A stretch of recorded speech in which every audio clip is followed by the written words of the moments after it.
Un contrôle, oui, mais pas dû au hasard. La mission sur les mains des poches, on s'égale sur la gauche.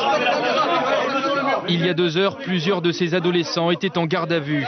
Et la police les retrouve déjà au pied des immeubles. La veille, sur cette même dalle, 2 bandes se sont affrontées.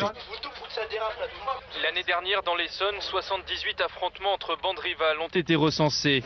Des affrontements de plus en plus violents où l'usage d'armes se banalise. D'après le ministère de l'Intérieur, on dénombrerait en France 222 bandes, composées de 2250 adolescents, mineurs. pour la moitié d'entre eux. Ces derniers mois,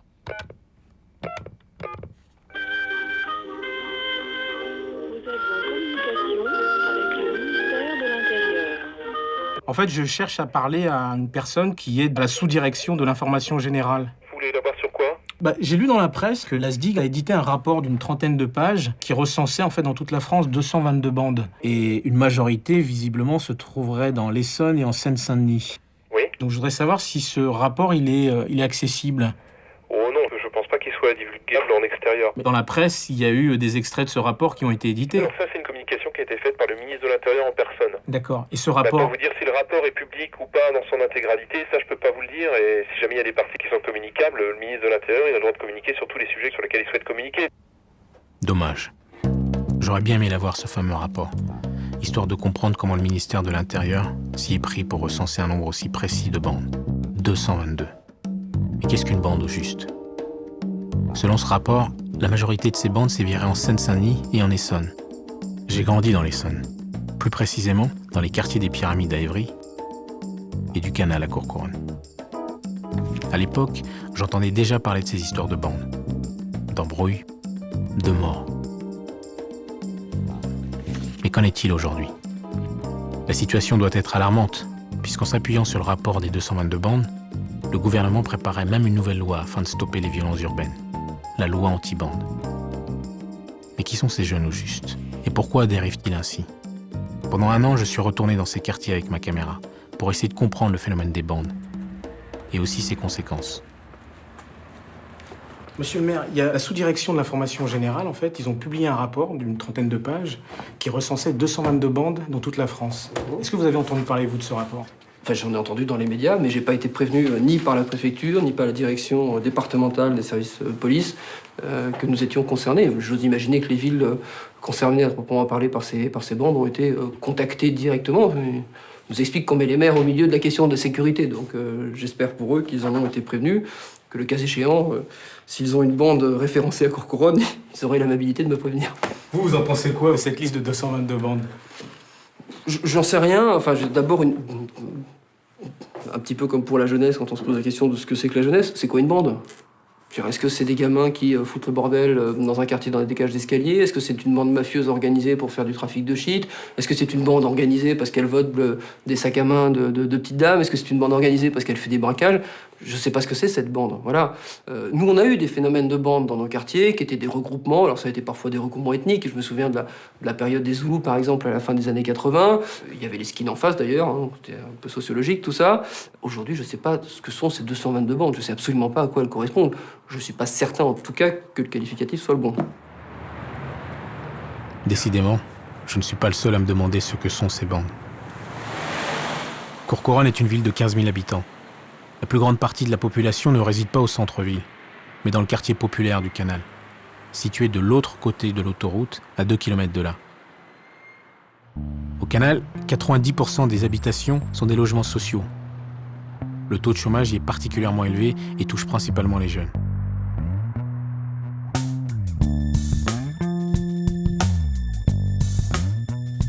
À votre avis, de quel côté la police municipale intervient-elle le plus souvent? Au centre-ville ou au Canal?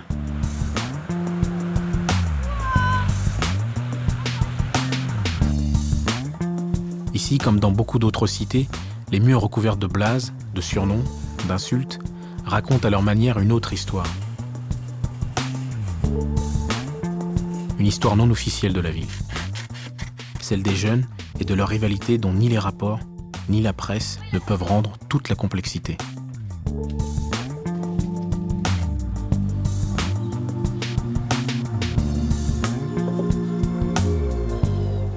Au Canal, je retrouve une amie d'enfance, Irène. Elle a grandi ici avec toute sa famille. Aujourd'hui, elle y élève seule son fils. Alors j'ai envie de lui demander à elle ce qu'elle connaît des bandes.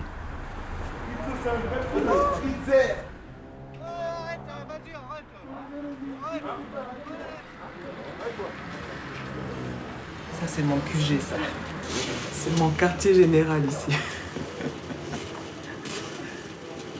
Comment les bois en bois comme ça te fait penser à quoi?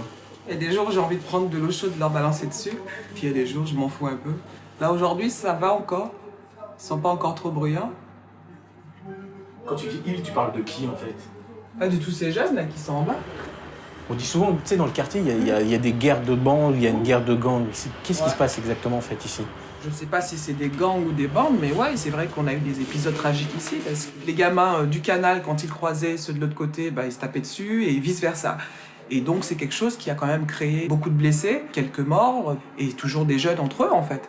À un moment donné, tu ressentais vraiment cette espèce de tension entre les jeunes. Tu les vois, ils se baladent capuchés. Pourquoi ils se baladent capuchés? Ils se cachent. Ils se cachent de qui? Ils se cachent pas des flics ou des gens. Ils se cachent de d'autres jeunes qui pourraient les reconnaître, qui sont de tel secteur et qui pourraient rapidement monter une bagarre entre eux. C'est une des scènes qui m'a aussi donné l'envie de me dire peut-être qu'il faudrait que je déménage d'ici parce que c'est sous ma fenêtre. Mon fils, tous les jours, il peut se retrouver au milieu de ça parce que c'est un gamin qui vient du canal. C'est marrant là, il est en train de me chuchoter là, Rock, il me dit j'en ai déjà eu une bande. J'en ai déjà eu. Il te dit? Qu'est-ce que tu me dis, Rock? J'ai déjà eu une bande. Oui, justement. Sa bande à lui, tu peux lui demander ce que ça veut dire. C'est quoi? C'est quoi pour toi la bande, ta bande? Un pour tous, tous pour un. Un pour tous, tous pour un. Voilà. Donc finalement, ils se protègent.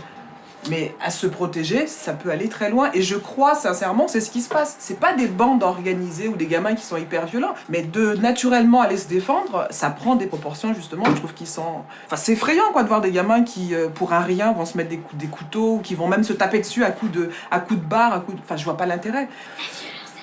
La violence, c'est quoi? À une fin. La violence a une fin. Oui. Si on voit ce qui se passe des fois ici, on sait pas si elle a vraiment une fin, quoi. Tout a une fin, Irène. La vie aussi a une fin.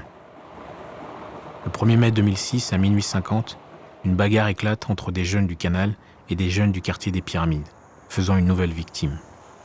Une de plus. Esper Touré n'a que 16 ans. Il meurt à l'hôpital, le poumon perforé par une arme blanche. Depuis, aux Pyramides, de nouveaux tags apparaissent régulièrement ici ou là. L'histoire de la mort d'Esper s'est colportée, devenant ainsi un mythe. Des blogs sur Internet entretiennent la mémoire du frère perdu qui hante encore les jeunes du quartier.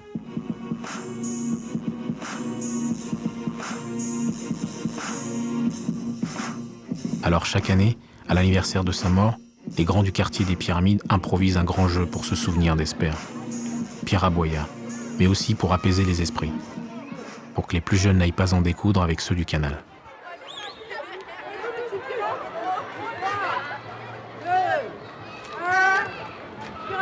Ça veut dire quoi ça? Ça veut dire pyramide. Et les gens qui font ça, ça veut dire que c'est des gens des pyramides? Oui, ouais. Tu vois pas, ça fait une pyramide.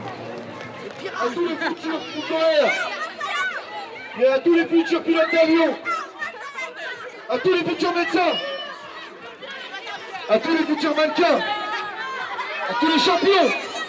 Pierre Aboya! Pierre Aboya! Et les capitaines de chaque équipe, vous pouvez lever la main s'il vous plaît. Comment s'appelle ton équipe? Ouf des pirates. Comment s'appelle ton équipe? Pirasta. Pirasta. Et pourquoi Pirasta? C'est des stars. Comment s'appelle ton équipe? Mafia Pira. Benjoy, comment s'appelle ton équipe? Comment? RIP Esper. Pour Esper. Reste in peace. Repose en paix. Okay. Bon, je vous demande tous de me regarder parce que là, ça va partir. Allez-y!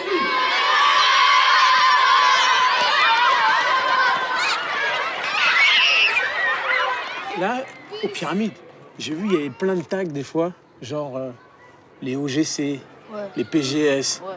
Est-ce que vous savez ce que c'est tous ces trucs? Ouais. Original Gangster Criminel. Attendez, chacun son tour. Original Gangster City. RSP. RSP, c'est Racaille sans peur, c'est la bonne du frère. MJJ, Mafia Gangsta Junior. JV, c'est quoi? Valès, la place du business. RDS. RDSex. Non, ça c'est nous ça. DNG. Dragon, C'est où j'habite. ALK. C'est nous. c'est nous. Africa Leader Kaïd. Avant c'était Al-Qaïda. Parce qu'avant on était des terroristes. On dirait qu'on venait d'Al-Qaïda quoi, on était chaud. Est-ce que vous pouvez me dire le nom de votre équipe là que vous avez formée pour Pierre Aboya? Repose en paix. Pourquoi vous avez choisi ce nom? 1er mai. Voilà pour le rendre hommage. Ça, on voulait gagner absolument tous les jeux. Parce qu'on le fait pour le grand frère perdu. Parce que déjà, c'est pas bien la violence à aller se battre contre le gars de Canal. Sérieux. Vous allez peut-être dire que je suis un bouffon, mais il n'y a pas d'utilité, tu vois. Normalement, ma mère, elle m'a toujours dit quand il y a un mort, c'est pour arrêter les embrouilles. C'est pour montrer que les embrouilles, ça ne sert à rien. Moi, sérieusement, moi je dis on est tous pareils. C'est mieux d'arrêter ça. Mais moi, mais on pourrait pas arrêter contre les gars de Canal, je sais pas. Regardez, nous, les gars de Canal, ils ont tué un gars de Pyramide. Ouais. Donc nous, ça va nous énerver, on voudrait taper les gars de Canal. Les gars de Pyramide, ils ont tué un gars de Tartaret. Les gars de Tartaret, ça va les énerver, donc ça pourra pas s'arrêter les embrouilles. Regardez, regarde. Sinan. Je peux parler? Attends, maintenant, il y a maintenant 12 ans. Et tous les 8 mars, ils sont au miroir, ils nous attendent tous. Les gars de Zou, à 70, il y a 12 ans qui font la même chose. Il y a 12 ans. Il y a un gars de Zou qui est mort à l'Agora par un... Il y a quelqu'un des pyramides, il est venu, il a tiré. Il était un peu bourré et il avait un pistolet. Il y en a un, il est resté et il a vu que c'était un gars de pyramide. Donc il a dit, moi je veux me battre.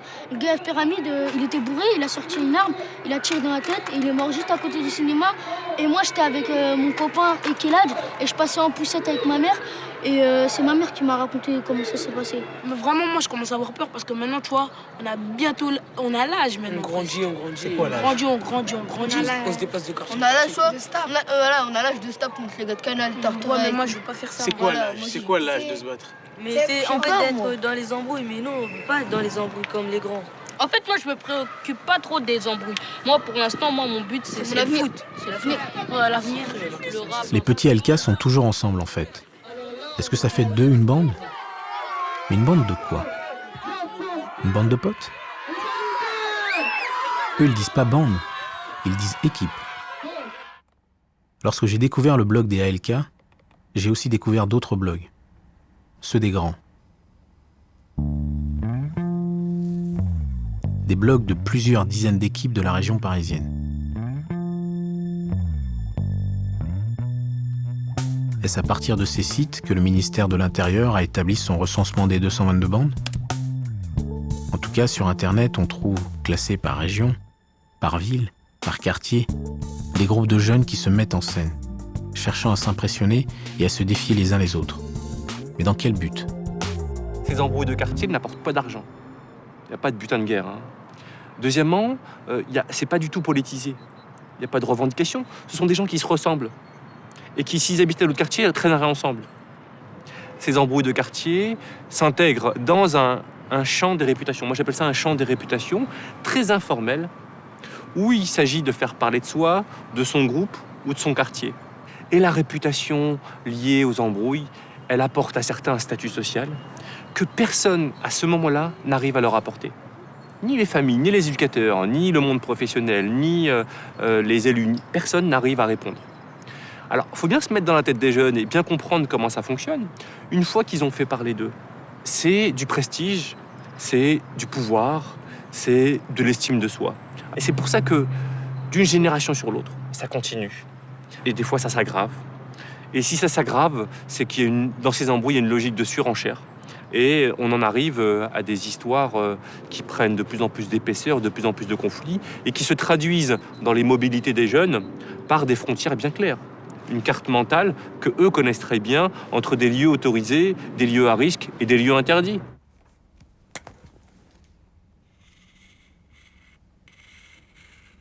Il y a la ville officielle et la ville réelle, et la carte n'est pas exactement la même. Petit à petit, les embrouilles ont dessiné des frontières invisibles entre les quartiers, transformant les fast-foods, les supermarchés et même les écoles en territoires interdits. Quand on vient du Canal, par exemple, si on veut éviter les problèmes, on se tient loin de tout ce qui se trouve dans la ville d'Evry, y compris de l'Agora, son centre commercial, avec sa patinoire, sa piscine et son cinéma qui pourtant se trouve juste à quelques mètres du quartier du Canal.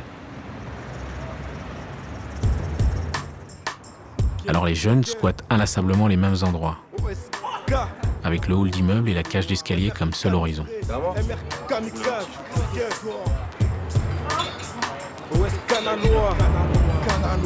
Ok. On te l'a dit, hardcore sur nos aventures. Ici on ne baisse, à l'ennemi tu nous as vendu. À personne j'ai rien à prouver, la rage j'ai éprouvé. Si tu nous cherches, tu vas nous trouver. Quand je fais un bail, je le fais sans poser de questions. OSK c'est pour la vie, arrêtez hors de question. On sait qui c'est au CNN, quand un coup part, nique sa mère. Devant le juge plaide coupable.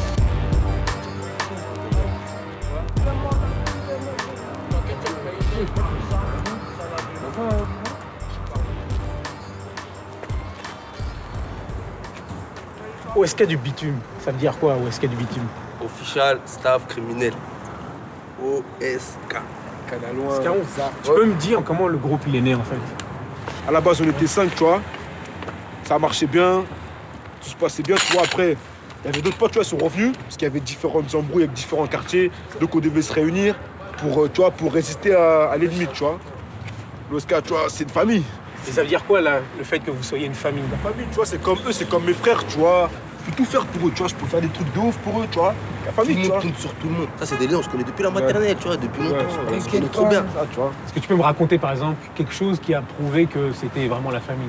Tu vois, en 2006, 2007, j'étais un peu agité, tu vois, j'ai fait différentes conneries. Après, tu vois, comme tout le monde m'a envoyé au pays, tu vois, j'ai fait 3 mois là-bas. Là-bas, je suis crevé, j'avais pas de thunes, tu vois. Des fois, ils me dormaient dehors, tu vois, c'était la merde, tu vois. Ils m'ont donné un coup de main, tu vois, ils m'ont payé mon billet retour. Tu vois, ils avaient quel âge? J'avais 16 piges, tu vois, on avait 16 piges. Où tu trouves 1000 € à 16 piges à la station, tu travailles pas. Ils ont tous cotisé, il y en a qui ont volé des téléphones, ils ont tapé des mecs, ils ont fait des trucs de ouf pour moi, tu vois. C'était un grand geste, tu vois. Tout le monde est au courant au quartier, tout le monde est au courant, tu vois. Dans le groupe, c'est qui le plus âgé en fait? C'est moi. À quel âge? 19 ans. Ah, j'ai quelques mois de plus. Et le plus jeune? Il est pas là. Il est en foyer. Qu'est-ce qui s'est passé? Ah, des problèmes avec la justice, hein. Repris de justice, repris de justesse. Toi, tu vas encore à l'école ou pas en fait? Non, je vais plus à l'école, moi, depuis les 1 an et demi. Je suis plus à l'école. T'as fait quoi comme études? Ah, j'étais en seconde générale. Après, je voulais passer en S. Ils m'ont orienté en STG et je voulais pas. Après, je me suis orienté en bac pro. Après, depuis bac pro, il y avait des petits trucs. Après, voilà, je suis là. C'est quoi les petits trucs? Tu veux en parler? Ah, c'était là, je sais pas, depuis que je suis rentré dans l'OSK, après, c'est là. J'ai pas lâché l'école à la base. Moi, ça, c'est ça ma plus grosse erreur que j'ai faite de ma vie, c'est lâcher l'école. Quand on parle des keufs. Ils sont là. Ça, je dis aux petits frères au quartier, tu fais quoi? Va à l'école, tu fais quoi? Rentre chez toi. Je pense que c'est déjà des trucs qu'on me disait avant, tu vois. C'est quoi ça? C'est un peu ça. Meska, Scaron, Robson, Terra ou encore les jumeaux Recta et I2S ont formé les OSK il y a 3 ans. Ils squattent la place Jean Renoir dans la zone 3 du canal, la partie de Courcouronne la plus proche d'Evry, donc la plus proche des embrouilles. OSK, c'est plus qu'un sigle, c'est une seconde famille. Une famille qui compte malheureusement déjà un mort, Ness One. Une famille soudée par la nécessité. Le respect, on a voulu l'avoir, nous, à la base. On n'était pas trop respectés, je te cache pas. Vous avez fait quoi, par exemple, pour vous faire respecter? Ah, pour se faire respecter, il faut mettre des coups. Hein. C'est pas comme ça que tu veux devenir respecter. C'est ça qui est moche, en fait, dans l'histoire, tu vois. Des fois, tu perds, des fois, tu gagnes. T'es obligé de faire des trucs pour que les gens ils savent ce que tu vaux. Ou, voilà. Sinon, les gens, ils ont pas de respect pour toi, ils te considèrent même pas. Ah, mais toi, tu connais un peu la cité. Toi, t'as quel âge? C'est quelle génération? Moi, j'ai 36 ans. 36 ans, voilà. Plus qu'un ancien. Black Panther, tu connais? Pas Black Panther, c'est Black Dragon. Tu connais tout ça? Requin aussi, je sais plus Requin c'est quoi. vicieux. Requin vicieux. Les Flight Boy, je sais pas quoi là. Mais quand justement je vous dis Black Dragon, requin vicieux, ça vous dit quoi tout ça? C'est les mecs qui se tapaient contre les skins. Il y avait des bails de racisme, je sais pas quoi. Des bots se sont formés, le même style, tout ça, les mêmes trucs. Ah, c'est ça, il fallait faire attention à cette époque, à ce qui paraît, c'était chaud. Tu connais la bosse? Ouais. Tu connais. Ouais. Tu l'as déjà vu tout ça? Si les jeunes connaissent Lamance, c'est qu'il a beaucoup traîné à l'Agora d'Evry, à l'époque où il était le chef des Fight Boys. Ils se nomment Zulu, Fight Boys ou Warriors. Ce sont les nouveaux gangs de banlieue. Les Fight Boys, la vraie bande, avec toutes ses caractéristiques. D'abord le tag, la signature, vite faite sur un mur. Leur chef, en vert, il s'appelle Lamance. Il commande à 200 jeunes environ, la plus grosse bande de la banlieue sud. C'est lui qui organise les bagarres avec les bandes rivales. À partir du moment où tu nous emmerdes, bon, il y en a chez nous, ils sont là pour ça, ils sont là pour discuter, pour essayer d'arranger des choses amicalement, à l'amiable, avec la parole. Ensuite, si ça dégénère vraiment, dans ces cas-là, on emploie la violence, mais uniquement quand on nous incite à le faire. L'époque des Fight Boys, des requins vicieux ou encore des Black Dragons, c'était une autre époque dont les OSK n'ont qu'une idée assez confuse. Car cette histoire, l'histoire de notre génération, personne ne l'a encore écrite. C'est celle d'une génération qui a eu 18 ans dans les années 90, confrontée à la montée de l'extrême droite et du phénomène skinhead. Une génération Black Blamber qui s'est réunie un temps dans l'énergie insufflée par le mouvement hip-hop, mais n'a pas trouvé de débouché à sa rage de réussir. Alors, en quête d'un modèle, beaucoup se sont tournés vers les États-Unis et ont adhéré à l'envers du rêve américain. La culture des ghettos noirs notamment, véhiculée par le cinéma et ses histoires de gangs. Comme eux, nous étions jeunes, nous nous sentions laissés pour compte et cherchions par tous les moyens nécessaires une reconnaissance.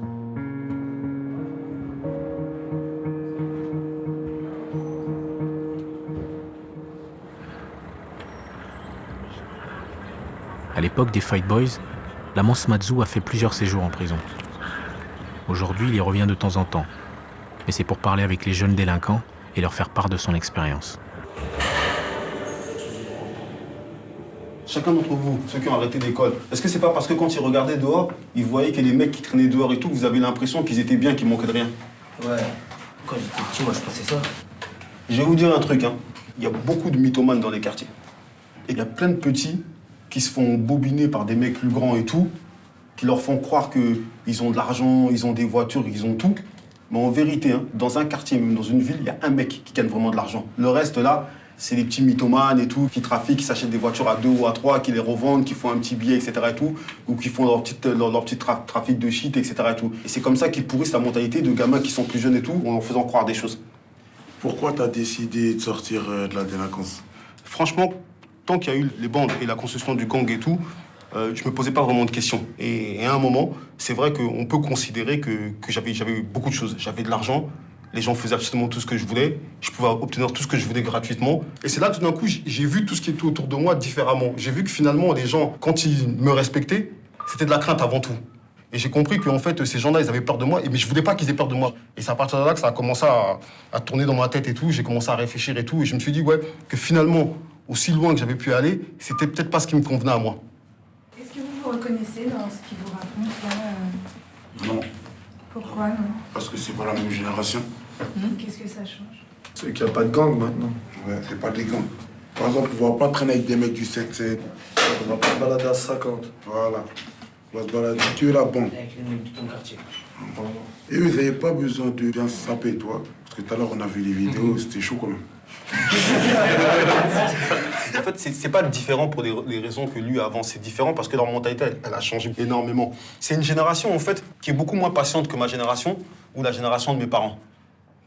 La génération de nos parents, eux, c'est des gens qui sont arrivés pour, on va dire, pour essayer un peu de vivre le rêve français, c'est-à-dire ils voulaient se donner la possibilité d'avoir un bon avenir et surtout de donner un bon avenir à leurs enfants.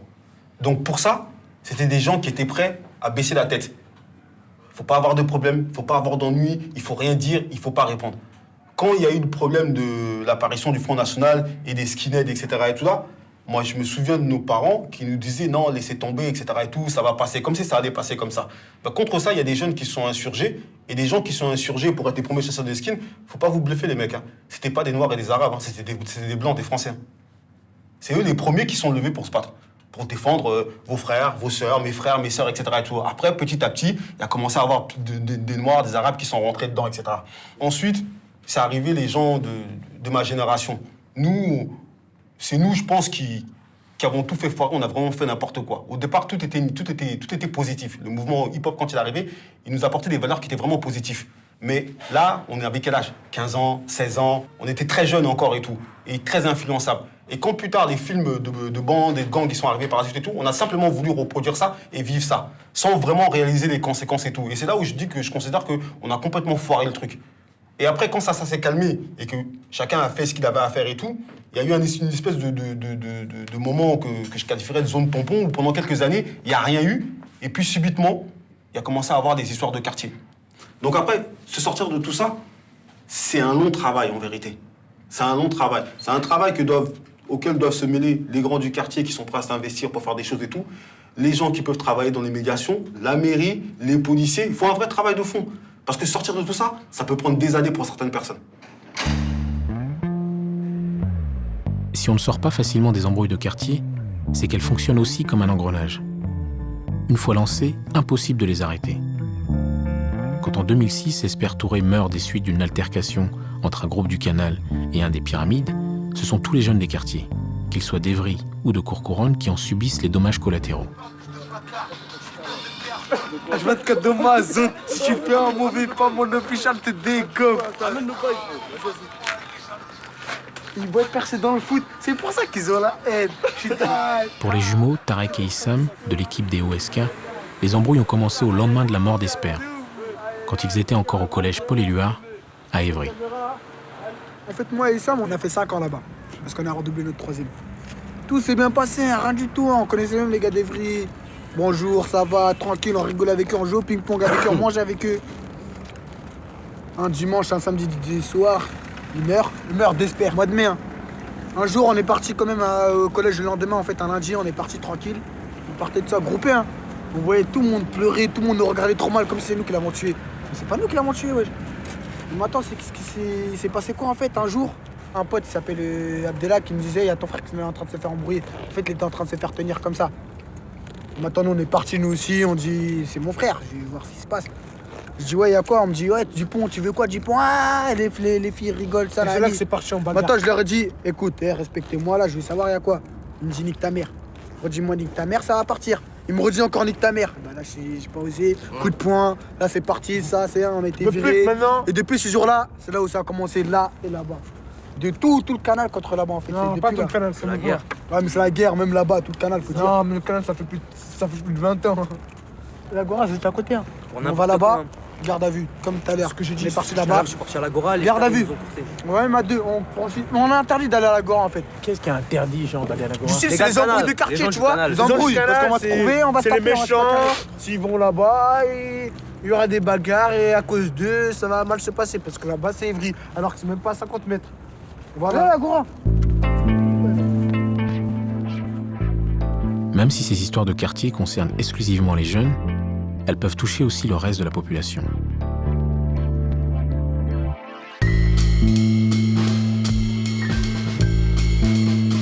Alors, pour assurer la tranquillité de leurs habitants, les villes de la région parisienne ont adopté différents moyens.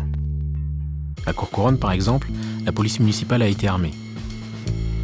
Et la mairie mise beaucoup sur l'apport des nouvelles technologies, dont la vidéosurveillance.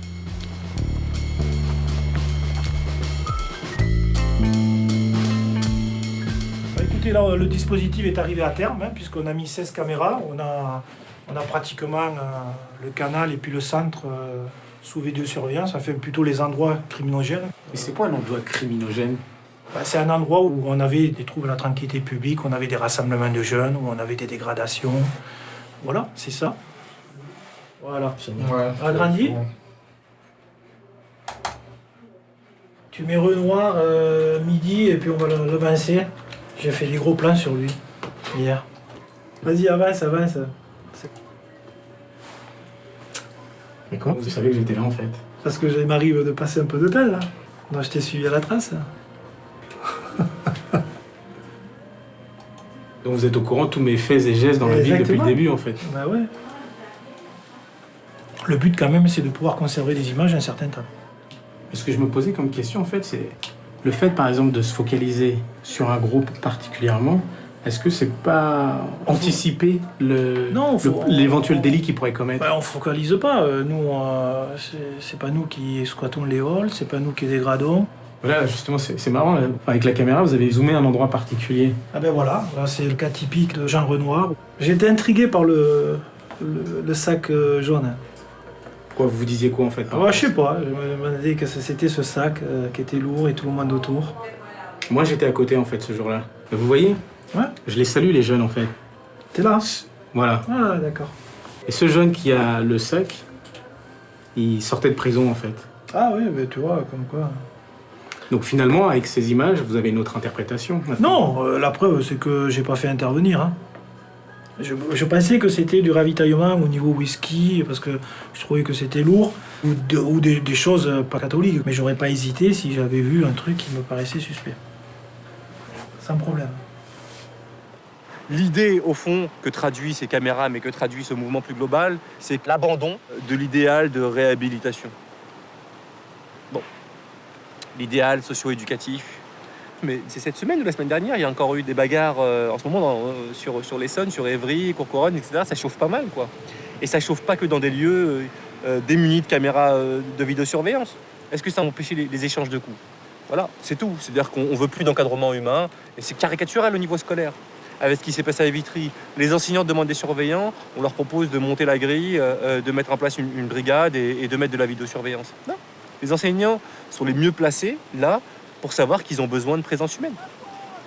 On n'a jamais vu une caméra de vidéosurveillance moraliser un jeune. Hein.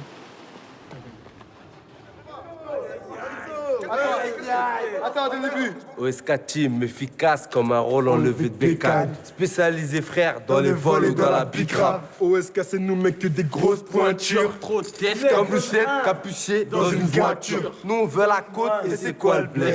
Wesh, les mecs, quoi de neuf pour les DP bois de lait? Tu veux faire un bail, fais-le, mais raconte pas ta vie. OSK, équipe de fêlés, on allume dans ta vie. Qu'est-ce que je peux te souhaiter pour ton anniversaire? Pour mon anniversaire? Ouais. Souhaite-moi que de l'argent, ça va me faire plaisir, c'est tout. Si tu veux me souhaiter quoi, sinon? Ils seront tous bien. Que de l'argent, souhaite-moi que de l'argent. La santé et puis d'être loin des problèmes peut-être. Ça arrive, tu vois, t'inquiète. Moi, je veux de l'argent, moi, je m'en fous des problèmes. Si j'ai de l'argent, les problèmes, c'est rien. Si je fête mon anniversaire dans un garage, mon frère, j'aurais de l'argent, mon anniversaire, je serais pas là. Il y aurait de la lumière, il y aurait de la musique, tout ça. Ah ouais, toutes les filles seront venues. Là, je suis là qu'avec la famille, mais ça fait plaisir quand même. C'est l'anniversaire, je suis avec la famille, ça fait plaisir. Calme dans ma tête. Asse-toi qu'à signer le bail. J'ai signé. Mais t'as bien, fais bien, ouais, s'il te plaît, quoi. Je suis mort, putain. Allez, il est convoqué, lui aussi. Moi et Djibril, là, on est convoqués pour rien. Quoi, dis-moi le truc. On était pour ça.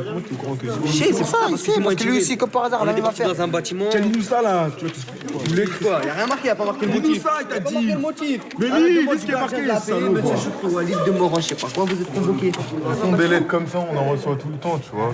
Des lettres de la mairie. C'est quoi les lettres de la Flo, mairie? Ben en fait, ils envoient des lettres.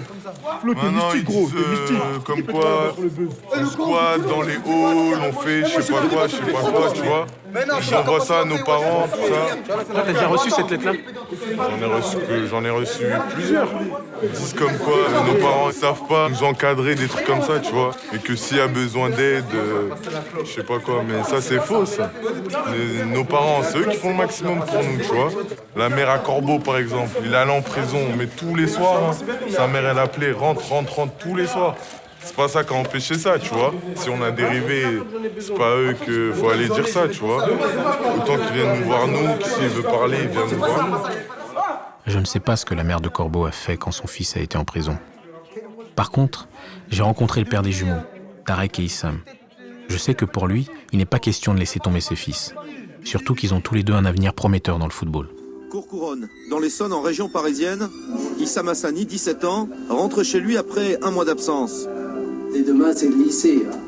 Issam, l'une des 32 stars du programme vedette de la télévision marocaine, Le Pied en Or. Je rêve d'aller dans un grand club comme le Real Madrid ou Manchester. Devant les caméras du Pied en Or et sous le regard crispé de ses parents là-bas en France, Issam tente de convaincre les téléspectateurs mais aussi le jury.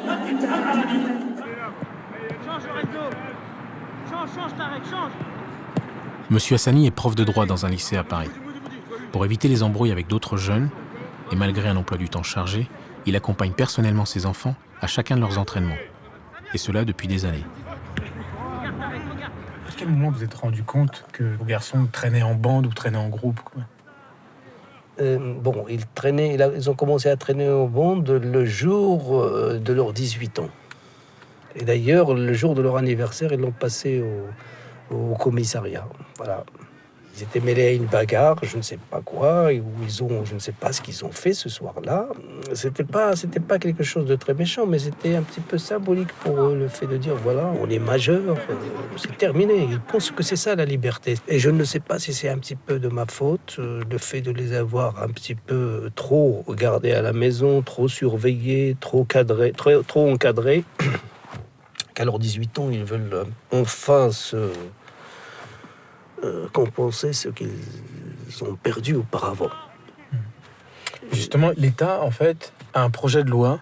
Dès lors qu'un jeune est identifié comme faisant partie d'une bande, si lui ou l'un des membres du groupe a l'intention de commettre un acte qui va troubler l'ordre public, il est passible d'une peine de 3 ans de prison et d'une amende de 45 000 €.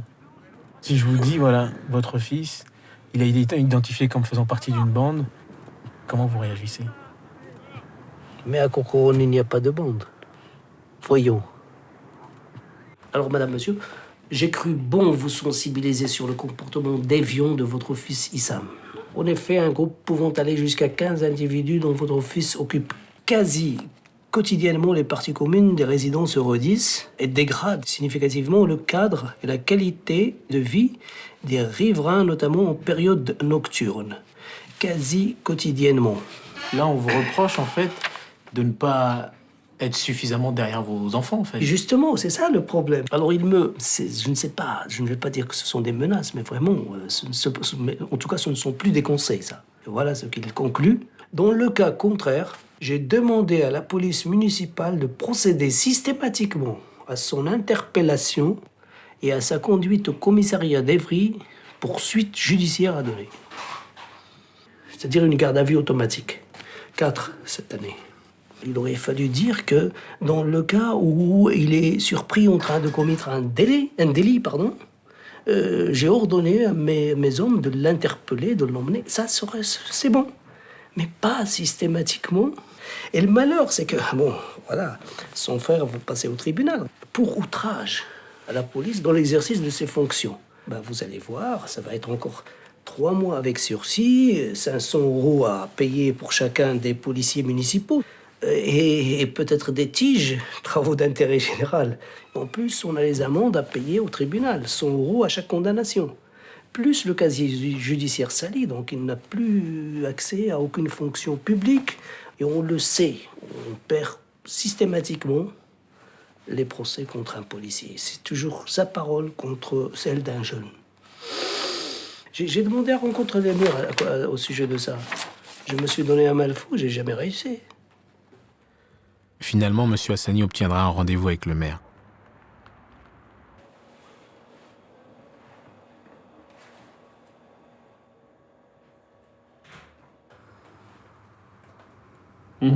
Et donc ?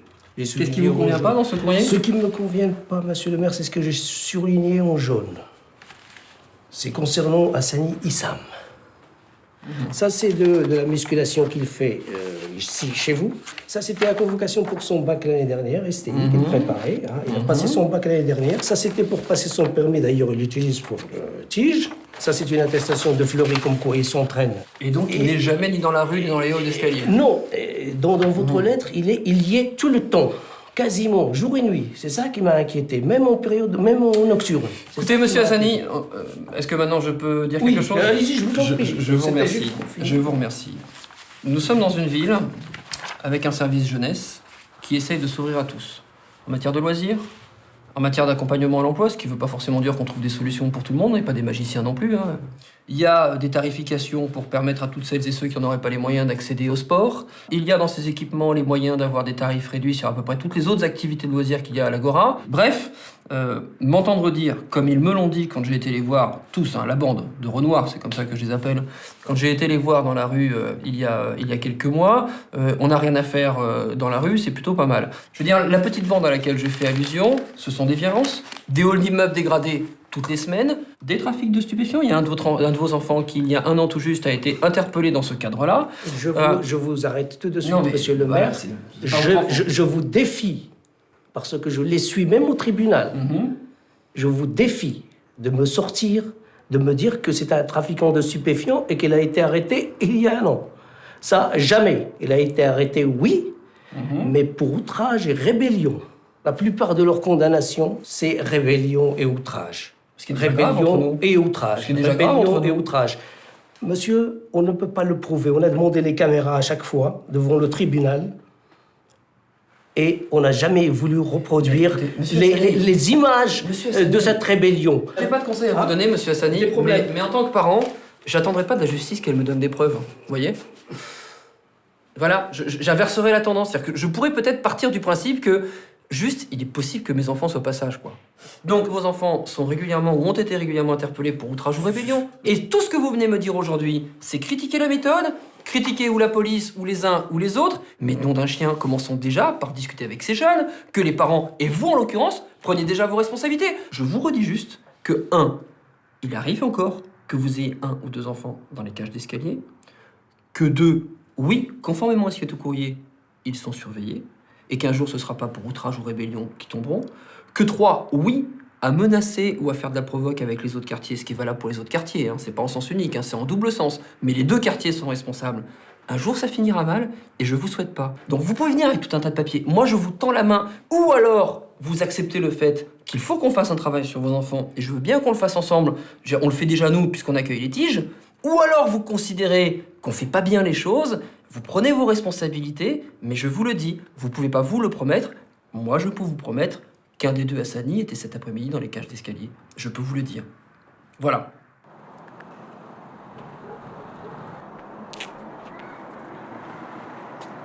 Le discours majoritaire sur ces familles-là, c'est le discours de la démission, le soupçon de démission, de laxisme. Ça, c'est la représentation dominante qui ne reflète pas la réalité observable. Au fond, la démission, c'est un argument creux qui contredit ce que tout le monde peut comprendre, c'est-à-dire que les parents payent un prix élevé. Alors, quel est ce prix-là ? D'abord, c'est un prix familial. La délinquance, les déviances, les transgressions, c'est un problème. C'est un problème qui stresse, qui angoisse, qui fatigue, qui use. Deuxièmement, c'est un coût relationnel. Dans le voisinage, quand les enfants posent problème, on est des mauvais parents. Un coût judiciaire. Les convocations, les perquisitions, les gardes à vue, les humiliations. Et un coût matériel, parce que quand il faut réparer, il faut réparer. Quand il faut payer des amendes, il faut payer des amendes. Tous les dispositifs institutionnels, tous les autres, qui sont basés sur des contraintes de degrés divers. Ça peut être juste un rappel à la loi ou un rappel à l'ordre, ont pour effet initial de délégitimer encore un peu plus les parents, de les disqualifier encore un petit peu plus. Demandez aux parents eux-mêmes ce qu'ils ressentent intérieurement quand ils sont convoqués ou quand on les menace de mettre sous tutelle leurs allocations familiales. En tout cas, tous ces dispositifs n'ont pas fait leur preuve. On pourrait être pragmatique et se dire, au-delà de l'éthique, que ça marche et que ça fonctionne. C'est pas le cas. Ça peut fonctionner pour une minorité de parents qui a besoin d'un coup de main, et si on leur apporte le coup de main, ça peut aller. Mais c'est pas le cœur du problème. C'est pas le cœur des mécanismes.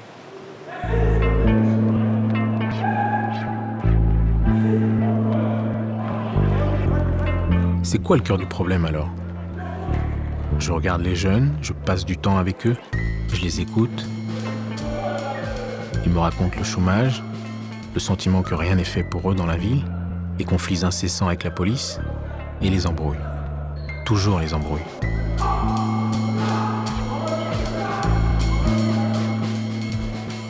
Entre d'un côté un système qui, pense-t-il, joue contre eux, et de l'autre les rivalités parfois sanglantes entre quartiers, ils se sentent pris en étau et finissent par partager une vision du monde commune où ils sont des victimes.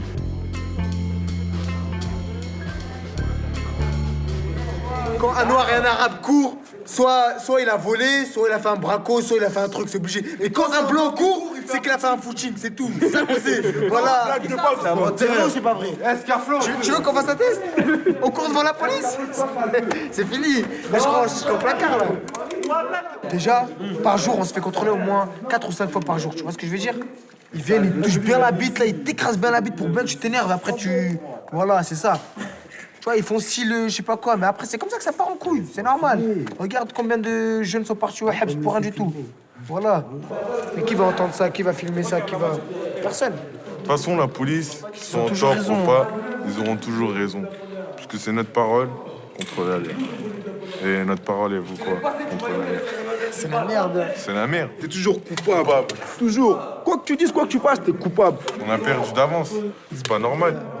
Nous-mêmes, on sait, hein, on est là, on parle, Annie, mais dans notre tête, on sait c'est la mort ou la prison. Tu veux esquiver ça? On voit pas la rue. Kiff du quartier, la rue, c'est tout. c'est dur. Tu veux esquiver ça? Barre-toi. Va à Auxerre, va à Loire. Voilà, tu veux esquiver ça, tu te bats. Soit c'est la prison, soit c'est la mort. Parce que la rue, c'est la mort ou la prison. 5 morts, la rue. Là, vous savez, 4 morts. Mais la 4 mort, morts en 2 ans. 4 morts en 2 ans. Voilà, quartier, 3 morts. Ouais, on dirait un emoji. Peut-être ça sera lui demain, peut-être ça sera lui, tout le monde. On sait même pas. 3 morts en 2 ans. Et prison, comme aujourd'hui, un petit est parti. Et tout le monde va en prison du jour au lendemain, c'est un truc de malade. Là, nous d'ici, c'est la mort. Là, je vois pas là, on voit la prison encore en nous. On voit même pas l'avenir, on voit la prison encore. Le truc, c'est quoi? On sait que là, la mauvaise période, elle est pas encore finie. Elle est pas encore finie, voilà. La mauvaise période, elle est pas finie. La garde à vue, pas encore de rêve, tout ça, d'ambition, tout ça. On veut la prison. Mais bon, un jour, ça arrivera.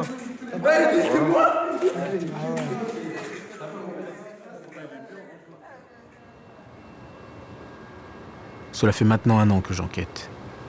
Le temps pour certains DOSK de passer leur permis, pour l'un d'obtenir son bac pro, pour un autre de rentrer à la fac. Dans le même temps, 4 d'entre eux effectueront des courts séjours à Fleury-Mérangis pour des délits mineurs. 2 écoperont de travaux d'intérêt général, dont Issam, l'un des frères jumeaux. Son frère Tarek, lui, comparaîtra une nouvelle fois pour outrage et rébellion.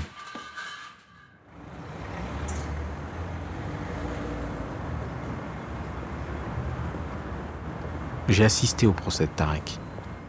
Pour une fois, son père n'a pas pu se libérer, mais la petite amie de Tarek était présente. Chronique de la justice ordinaire. Le père de Tarek avait demandé à ce que les bandes de vidéosurveillance soient mises à la disposition de la cour, afin de disculper son fils. Mais non, on ne les utilisera pas. Ce jour-là, selon la police, les caméras ne fonctionnaient pas. En moins d'une demi-heure, Tarek est jugé coupable.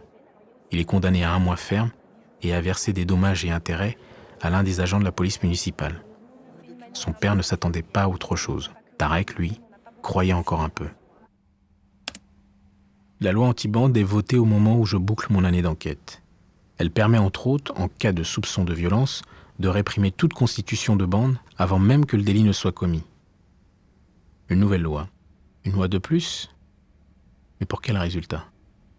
Depuis 10 ans, nous sommes à la 20e loi qui augmente beaucoup les pouvoirs policiers, qui augmente beaucoup la possibilité de mettre des personnes en prison pour des petits délits, alors qu'il n'y a pas plus de violence en réunion ou de dégradation en réunion, ce qui correspond à la notion de bande, si on veut. Il n'y en a pas plus en 2010 qu'il y a 5 ans. Donc, statistiquement, c'est la même chose. Mais on voit que la réaction policière et judiciaire a complètement changé et que ces phénomènes sont vraiment beaucoup montés en épingle. C'est certainement une réalité de sentiment d'insécurité. Dans certaines banlieues, c'est vrai qu'un certain nombre de personnes se sentent menacées, il ne faut pas le négliger. Mais ce n'est pas une réalité des chiffres de la délinquance. Est-ce qu'il ne vaudrait pas mieux faire beaucoup plus de médiation citoyenne? Est-ce qu'il ne vaudrait pas mieux réinstaurer des éducateurs de rue, puis aider les familles aussi? Parce que ce n'est pas en traitant pénalement ces questions qu'on arrivera à une solution. Parce que à ce moment-là, on en arrive à là où on en est presque en ce moment. On a d'un côté les policiers qui sont vécus par les jeunes comme étant une bande policière, et puis de l'autre côté, les jeunes qui sont parfois en groupe ou en bande. Donc la logique de bande rivale police-jeune est une logique, à mon avis, extrêmement dangereuse. Donc il faudrait apaiser tout ça et traiter ça de façon beaucoup plus sociale, à mon avis.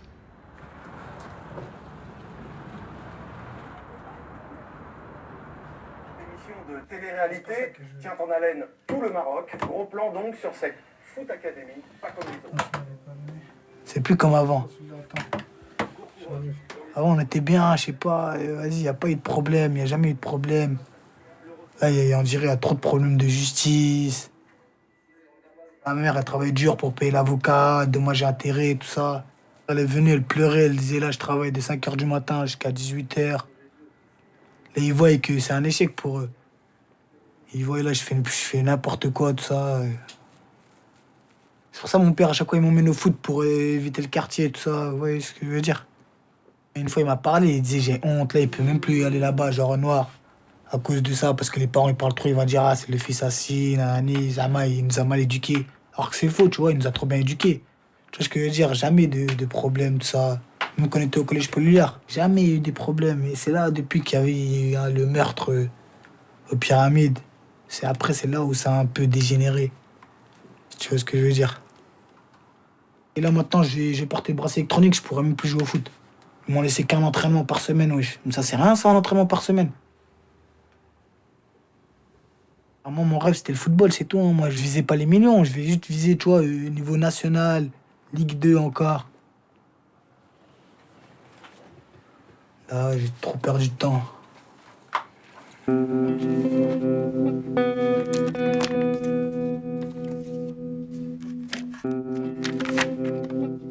Le ministère de l'Intérieur dénombre maintenant 500 bandes. Le chiffre a plus que doublé. Moi, au terme de mon enquête, je ne sais toujours pas comment le ministère s'y prend pour compter ces groupes. Par contre, j'ai rencontré des jeunes qui voudraient en finir avec ces histoires d'embrouilles. Des parents qui voudraient le meilleur pour leurs enfants. Des élus qui voudraient la tranquillité pour leurs habitants. Je n'ai peut-être pas pu me procurer le rapport sur les 222 bandes, mais les vérités statistiques officielles auraient-elles plus de choses à m'apprendre que Tarek, Issam, Richard et les autres? Peut-être. Peut-être que j'aurais pu comprendre le point de vue de ceux d'en haut. Mais sous l'œil de ma caméra, j'ai vu se dessiner plus de questions que de réponses. Mon enquête n'est pas finie. Pas encore. Je quitte le quartier, mais le quartier ne me quittera pas de sitôt.